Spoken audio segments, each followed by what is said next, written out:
Ladies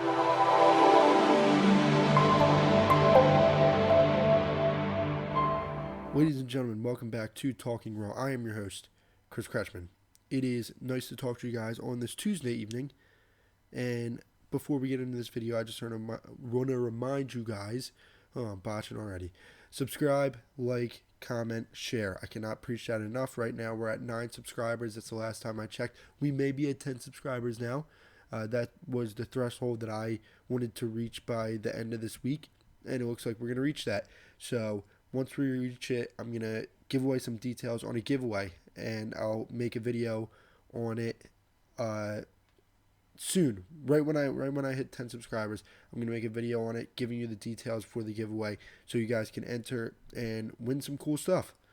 But with that being said, we did have a Smackdown Live episode, and that's what we're going to get into tonight. So let us do just that. Shane McMahon starts the show with the participants of the Money in the Bank women's match and even reveals the Money in the Bank briefcase, women's briefcase. And by the way, it looks fantastic. But in terms of this segment was terrible. It was, terrible, maybe that's an overstatement. It was bad. It literally did nothing but show off the briefcase, which, like I said, looks beautiful. It looks fantastic. And the thing I like about it, they didn't stereotype it. They didn't make it pink or they didn't make it yellow, more feminine type of colors. I'm happy they didn't do it like that. White is a perfect color for that briefcase, and it looks fantastic.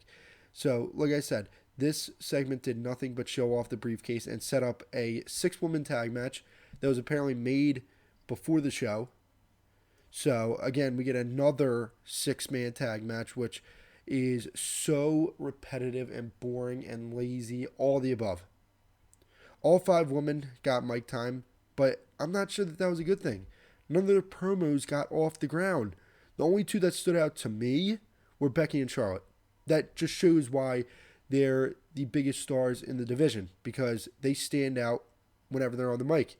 And that's why Carmella and Tamina aren't the 2 biggest stars in the division, because they don't stand out whenever they wrestle, whenever they're on the mic, whenever they do segments, promos, whatever. They don't stand out. Becky and Charlotte did here. That's why they're in the top of the division. Lana debuted. We had that. The first line she uttered out of her mouth, though, I have to say was great. I said, finally, we're getting a kind of throwback type of diva woman, even though the Divas division was terrible.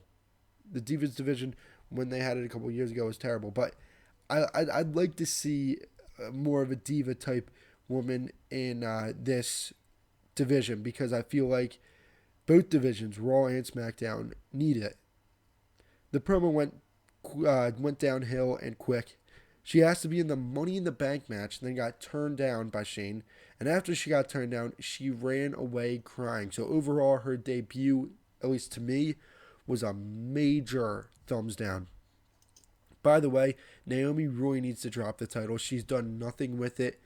I mean, oh my God, my Lord. I'm happy that she won it at WrestleMania in her hometown. I'm very happy for her. She seems like a very nice person. She seems like a fantastic person. But she needs to drop the title because she has done absolutely nothing with it. And I'm pretty sure you guys agree with my sentiment on that as well. We then go into the 6-woman tag match. Naomi, Charlotte, and Becky versus Carmella, Tamina, and Natalya. It wasn't a bad match. I just don't care for these 6-woman tag matches. 6-man, whatever. I just don't care for them. I must say, though, I'm enjoying Charlotte as a babyface, but none of the heels can keep up with Charlotte. The only woman on the SmackDown Live roster that can keep up with Charlotte is Becky, and she's a babyface, just like Charlotte is. So, SD Live, gotta say this, SmackDown Live, SD Live, whatever you want to call it, continues to make their champions look bad. Guess who took the pin tonight? Naomi. Are you surprised? No. After Lana tripped her up on the outside, the heels win this match, that being Carmella, Tamina, and Natalya. So there's not really much to talk about other than what we have later on in the review, which I'll get into, which is Lana getting a title shot. I don't really agree with it, but okay, let's move on. We then have a backstage segment with Mojo Rawley and Shane McMahon. Mojo Rawley's telling Shane McMahon that, he's been on the shelf for a while now, ever since he won the Andre the Giant Memorial Battle Royal. Said that he is the only person that has beaten the WWE Champion, Jinder Mahal, since he made his debut on SmackDown Live. This was a really, really good backstage segment, by the way. Mojo is really good at emoting. He can do the hype gimmick, then get real serious. I'm a big fan of his. I really am a big fan of his, and I can't wait to see what he does with Zack Ryder when the Hype Bros come back, or when Zack Ryder comes back, and then eventually the Hype Bros will come back. AJ Styles versus Dolph Ziggler. The match was pretty short. I don't know why. These two just don't click as well as I thought they would. Like I said, the match was pretty short, so I couldn't judge it that much because there wasn't enough content for me to judge. But these two don't click as well as I thought they would, and I think the only reason why this match happened is because of the screwy finish for last week. Apparently, Dolph Ziggler was not supposed to win clean, but anyway, AJ Styles won clean here in a very, very short match. We then go on to the Fashion Files with the New Day, by the way. And look, when you put a team like Breezango as entertaining as they are, with a team like the New Day as entertaining as they are, you're going to get a good segment. And this was just that. It was a good segment. Once again, the Fashion Files are very, very consistent. I hope they continue this because I always look for that segment on the show to look at and say, you know what, that's going to be a good segment. So I hope that they continue the Fashion Files. And I must say, I really like the SmackDown Live Tag Team division. It will be getting so much better when the Hype Bros come back. And they will probably eventually take the title off the Usos because they are very, very high on Mojo Rawley. And because of that, they're high on the Hype Bros. So, speaking of the Hype Bros, or Hype Bro, Mojo Rawley versus Jinder Mahal, I gotta say, Jinder's entrance to me felt so long. I know he's the champion. But, man, like, there's nothing really special about his entrance either. He just walks down in the ring. There's a difference between like a Finn Balor or Shinsuke Nakamura or Aleister Black or Bobby Roode. Those guys, their entrances are supposed to be drawn out because there's just a spectacle to it. Jinder Mahal's entrance does not have that. To me, this match ended right when I felt like it was getting started. Jinder, though, seriously needs a new finisher. His finisher is horrible, but he won with it, so I guess it's doing damage kayfabe-wise. Jinder has impressed me since he's gotten this push, though, I have to say. My problem with Jinder isn't Jinder winning the title. It's the fact that he's been losing for 7 months straight and then all of a sudden winning the title.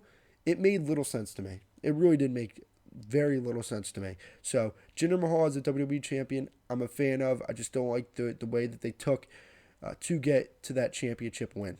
We're going to move on here. The New Day versus the Clones. This match was whatever. I didn't really care for this match. The promo that followed was the real talking point of this segment. By the way, the Usos are fantastic. They're fantastic. They're by far the best tag team on SmackDown Live. I wish it could have been DIY in the New Day spot. I think the feud could have been really, really good. I would have loved to see the dynamic between those two teams, but we have New Day in this spot, and New Day is the perfect team for the Usos to go up against at the moment. The Usos are just fantastic on the mic. They're fantastic on the mic. They roasted the hell out of the New Day, and I found it pretty entertaining. I did find it pretty entertaining. We then go on to Sami Zayn getting interviewed in the back and then gets attacked by Baron Corbin. There's that. Sami was supposed to be on commentary, got attacked by Baron Corbin. Baron Corbin then said, well, looks like his spot on commentary opened up. Baron, by the way, I wish we could be on commentary every week because these announcers are horrible. We then go on to a backstage segment with Shane asking somebody, I'm guessing it's Daniel Bryan, who, by the way, needs to get back on television. I understand he has a baby, but my lord, he needs to be on television sometimes. He's been off television since before WrestleMania, but let's get back to this. Shane, I presume, is talking to Daniel Bryan and asks if he saw what he just saw. Naomi then enters and asks Shane if she can defend her title against Lana at Money in the Bank. man, she is like Canelo Alvarez. I mean, picking the easiest people to fight. Picking the easiest people to fight and then, winning and then making herself look good. So, look, Lana does not deserve to have a title shot. We all know this. We all know this. I mean, the only time I've seen Lana in the ring was at WrestleMania 32 when she was in that that 5-woman tag team match. I believe it was Team Total Divas versus Team Women's Revolution or something like that. I forget what it was. But Lana was in that, and I didn't really care for that match either, and I didn't really find anything she did in the ring there really spectacular. She looked very green, and I don't see how in a year she could go from being very green in the ring to being in there with one of the best talents that the women's division has to offer. I just don't see Lana being able to hang with Naomi, and I think this has the potential to be a really, really, really bad match. And I'm not saying that from Naomi's side, because we all know that Naomi can put on a good match. She's fantastic in the ring. But Lana, her first television match, her first singles television match, is going to be in a title match against Naomi. Unless they change that in the next couple weeks to where she's in a singles match against somebody on the SmackDown Live roster, in the following weeks. But it looks like her first match is going to be against Naomi. Her first singles match is going to be against Naomi for the women's title, and I don't like that because she's getting a title shot when she doesn't deserve it. She's done nothing, and that really pisses me off when people just come in there and expect title shots. I don't like it. We then go on to Kevin Owens versus Shinsuke Nakamura. It was a good match. Shinsuke is starting to find his footing on SmackDown Live, I must say. I was very skeptical of their booking early on of Shinsuke. They really didn't have him doing anything besides dancing, which, I mean, hey, Shinsuke's got the moves, but I want to see what he can do in the ring. And I think once you stop putting him in segments where he has to talk on the mic, that's when I think he'll get more over. Because, like I said in one of my previous SmackDown Live reviews, he's not going to get over by what he does on the mic. He's going to get over by what he does in the ring. So until WWE realizes that, then Shinsuke is not going to be where he should be. But Shinsuke had a good match against Kevin Owens tonight. I really think that they held a lot back because I think this is a feud that they're going to visit. They're going to revisit in the future. Hopefully not in the near future, because I don't want to see Shinsuke Nakamura anywhere near a title until WrestleMania 34. So SmackDown Live tonight, it was decent. And another thing is, this was a very short review. I'm going to say this. I like doing these short reviews because I think you guys like them more.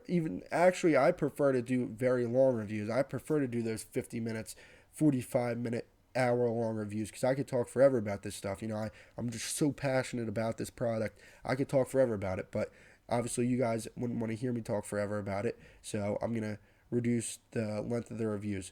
So that was it for SmackDown Live. If you did enjoy this video, please hit that subscribe button and hit that like button as well. I really do appreciate the support, guys. Also, let me know what you guys think about this in the comment section below, and share this to your friends. I really do appreciate it. Let me know what you guys think about this episode in the comment section below.